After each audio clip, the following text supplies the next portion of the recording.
दोस्तों, ये स्टोरी उत्तर प्रदेश के एक छोटे से गांव की है। गांव के किनारे एक पुरानी हवेली थी जिसे लोग मौत की हवेली कहते थे।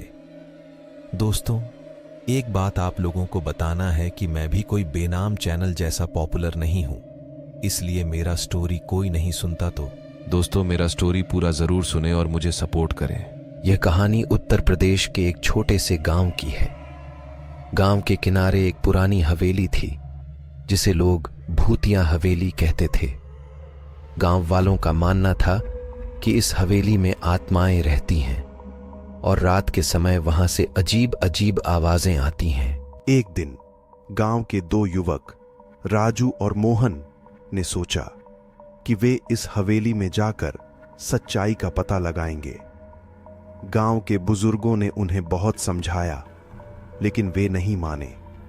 उन्होंने रात का इंतजार किया और जब गांव के सारे लोग सो गए तो वे हवेली की ओर चल पड़े। हवेली के पास पहुंचते ही उन्हें एक अजीब सी ठंडक महसूस हुई। हवेली के दरवाजे खड़खड़ा रहे थे, जैसे कोई अंदर से उन्हें खींच रहा हो। हिम्मत करके वे अंदर गए। हवेली के अंदर हर जगह धूल और मकड़ी के जाले थे। चारों ओर अंधेरा था और हर कदम के साथ उनके दिल की धड़कनें तेज होती जा रही थी। वे धीरे धीरे हवेली के मुख्य हॉल में पहुंचे, जहां एक पुरानी टेबल पर मोमबत्ती जल रही थी। अचानक हवेली के दरवाजे जोर से बंद हो गए और उनकी चीखें हवेली में गूंज उठीं। दोनों ने भागने की कोशिश की, लेकिन उनके पैर जैसे जमीन में धंस गए थे। तभी एक सफेद साड़ी पहने औरत दिखाई दी। उसका चेहरा धुंधला था और आंखें लाल। वह धीरे धीरे उनकी ओर बढ़ रही थी।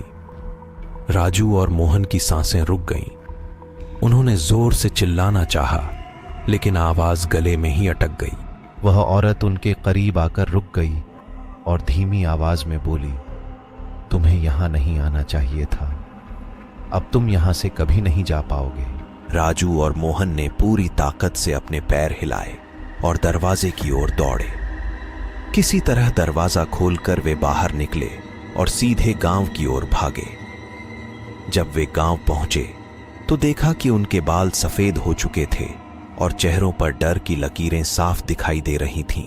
उस दिन के बाद किसी ने भी उस हवेली का रुख नहीं किया।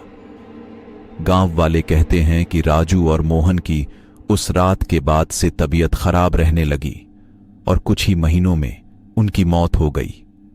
लोग आज भी उस हवेली के पास से गुजरते समय जल्दी जल्दी कदम बढ़ा लेते हैं और बच्चों को वहां जाने से सख्त मना करते हैं।